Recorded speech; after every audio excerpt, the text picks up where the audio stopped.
G'day and welcome to Before the Podcast. I look back at the quilts I made before starting my podcast in 2021. Today's quilt is called the Cancer Quilt, and this was made back in 2019, and it was a gift for a friend of ours who was battling cancer.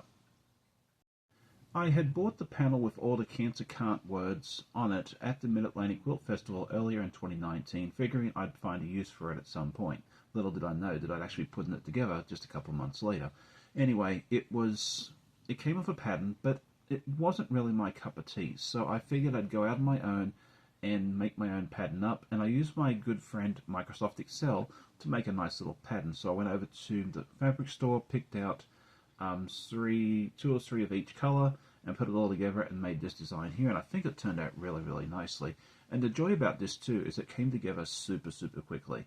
I was able to piece it, quilt it, and everything else, I think in just like 2 or 3 weeks, which for me at that time was super quick. Well, even for today, it's super quick, you know.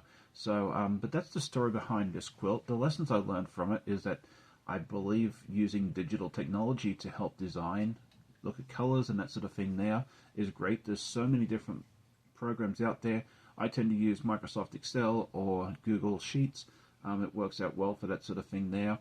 And yeah, it's a fun way. Anyway, that was the story behind the quilt. The recipient loved it and is still using it to this day. I hope you enjoyed today's video. If you did, definitely hit that like button. Tell a friend. I always love hearing comments from my viewers. I hope you all have a great day. Happy sewing, and we'll see you next time. Bye.